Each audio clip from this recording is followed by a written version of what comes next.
Alright, and we're recording.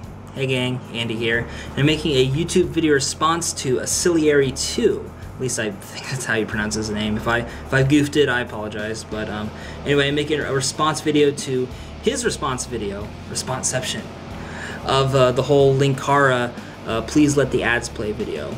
Now, as you guys know, a couple days ago, I made a video response to the video in question made by Linkara, and I basically said my piece, and you know, at the end of the day, you know, I said, you know, you should really support your fellow content creators, you know, whether that's watching a 30-second ad, maybe throw them $5 on their PayPal donation, buy whatever products they got, like a t-shirt, a plushie, buttons, whatever the fuck they're hawking, just stuff like that. And that's mostly geared towards like content creators that you really enjoy, and you know, you don't have to do that for everybody, obviously. You know, I mean, if people are putting out really shit content, I mean, you're not gonna buy their t-shirt, you're not gonna bother even watching their videos, so I mean, why even go there? But I'm talking about the content creators that you do support and the videos that you do enjoy watching. In the comments for my video response to Linkara's video, Ancillary 2's name was one that popped up a lot, and so I decided to check out his channel, see if he had some videos about the whole Linkara situation, and boy did he ever. He had two, in fact.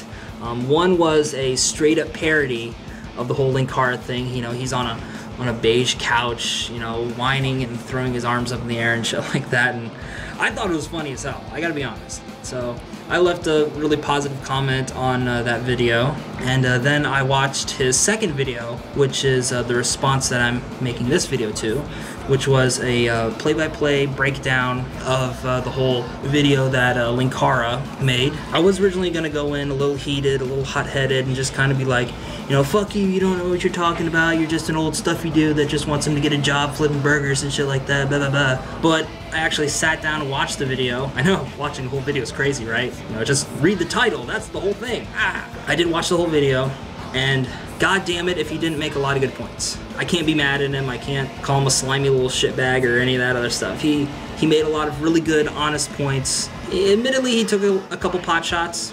That's part of the course for the internet, you know?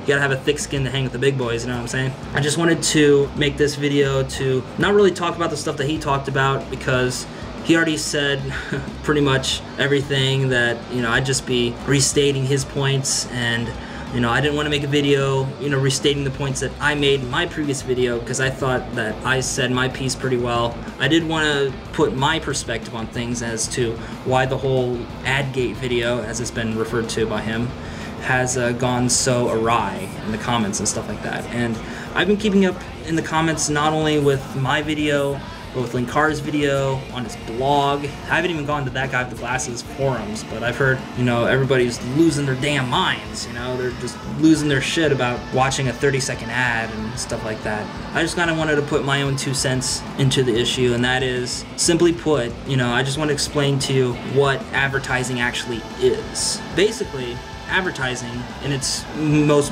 basic concept, is an advertiser, usually a business or somebody selling something, a product, a service, whatever, decides to pay money, actual money, not, you know, internet YouTube play money or some kind of weird funny money or bonus tokens or whatever the fuck. It's actual fucking dollar bills, y'all, to present their product in the best possible way to consumers in an area where a lot of eyeballs are present.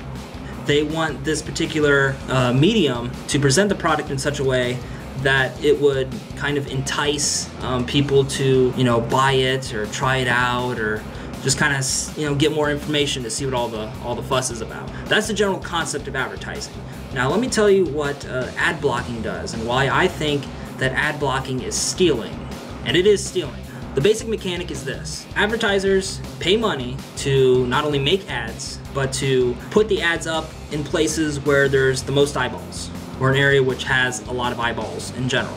The concept is that the eyeballs will look at the product being presented, they'll go out and buy it, and they make their money that way. What ad blocker does is, say you got like a billboard ad or something like that. You know, hire a bunch of marketing whizzes, and they get all the cool stuff up there, and they got like the chick with the big tits, you know, all pushed up and shit, and they're like, buy my product, yeah. buy my product because I got big tits and they're all pushed up and shit. And you know, she's looking good, she's looking fine, she's got the product, she's all fucking soaked wet, oiled, and all this kind of shit, and it looks fucking good. People are gonna be knocking down the doors at Walmart and wherever the fuck to buy this damn thing. They're gonna be, you know, selling their kids to Pakistan just to get this thing, and it's gonna be the next big thing.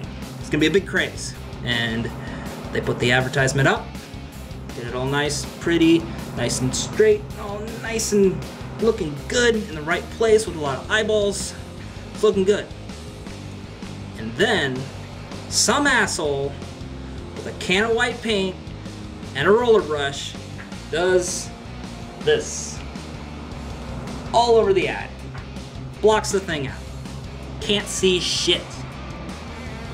And so you, as the advertiser, are fucking losing your goddamn mind, because you put all this time, you put all this money, you put all this effort into making an ad to bring in business, to sell products or services, or whatever the fuck you're doing, and some fucking asshole has the goddamn nerve to whitewash it so that way nobody else knows what the fuck you're selling, or even knows that there's an advertisement there to begin with. The advertisers don't make money, they don't sell their products, and fucking everybody loses on that end.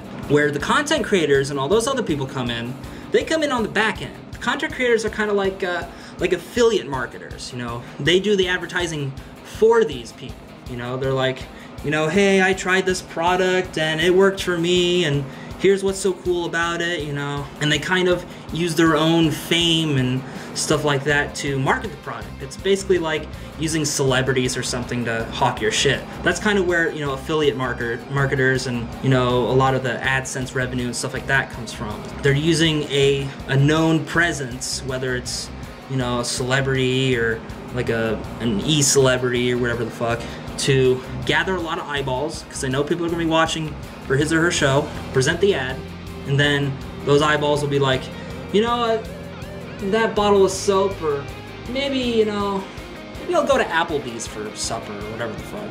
You know, at least that's the general concept. Personally, do I think these ads, you know, especially the ones online, do I think that they actually present that in a very marketable way that will make you go out in stores and knock over old ladies to get this shit? No. In most cases, no. They're very obtrusive, they're very invasive. They put cookies onto your browser, so that way, wherever else you go, they have these little ads that are, you know, tailor-made to whatever the fuck you clicked on, and it's very invasive, and I get that.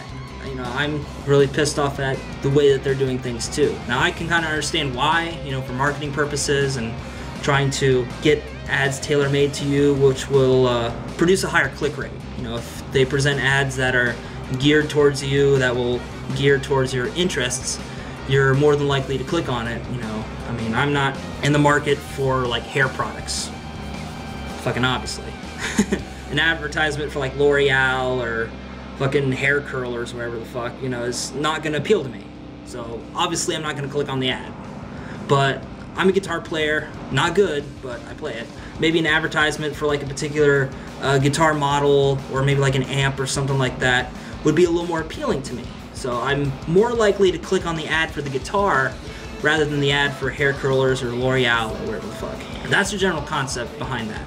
And like I said, with the whole affiliate marketers and stuff like that, because the advertisers don't get paid for their ad, they give whatever they earn back to like little affiliate marketers. They get like a percentage of whatever the advertiser is paid for. So say the advertiser paid like $5 for like one guy to view his shit. It's pretty outrageous, but it does happen. So one guy pays like $5. Your video gets like 1,000 hits. So let's just say you get a nickel for every 1,000 views for this guy's ad. So, you know, add up the views, make multiple videos, and I mean, over time, you can make more money. So obviously you're making more than a nickel per view. You know, you move up to 10 cents, a quarter, 50 cents, and pretty soon you're in like dollar territory per 1,000 views. So, you know, if you're someone on the level of like epic rap battles or something like that, and they got like 23 million views per video and climbing, you can make a really decent living off of just advertising alone. We're not talking t-shirts, buttons, little plushies and shit like that. We're not talking that stuff at all. I mean, if you got a lot of eyeballs, you can sell shit. In that sense, yes, ad blocking is stealing. But the thing that pissed a lot of people off about Linkara's video is he didn't take a stand for the advertisers. He didn't say, you know, this is wrong, we're taking money from the advertisers and running with it. He didn't say anything about that. It was all a very selfish me kind of deal, and you're affecting me and I'm not getting paid because you're blocking my ads and stuff like that. And his persona online as the Linkara character is one of kind of a pompous, arrogant asshole, basically. And in that video, he was still, in my opinion, in the Linkara character. So he kind of came across like a really bad Phil Hartman impersonation.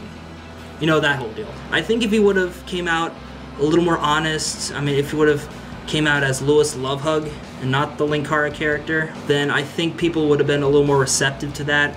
I know that, especially in the breakdown that Aciliary put out, he made a lot of points about that as well, that he just kind of comes off as like a smarmy, slimy fuckhole. Looking at the recap, I can honestly see why. I'll just run through real quick ways I think Linkara can still make money doing what he does without having to get some kind of part-time job or even a full-time job to, you know, pay the bills, basically.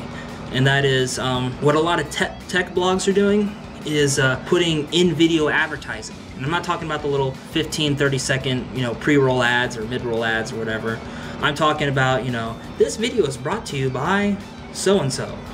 And he does like a little plug for them, and, you know, he could get like little affiliate stuff from them. Like say Netflix decides to sponsor his show for some reason. You know, before every Atop the Fourth Wall episode, he says, Atop the Fourth Wall is sponsored by Netflix. Put in the code LINKY to get 2 free weeks of Netflix.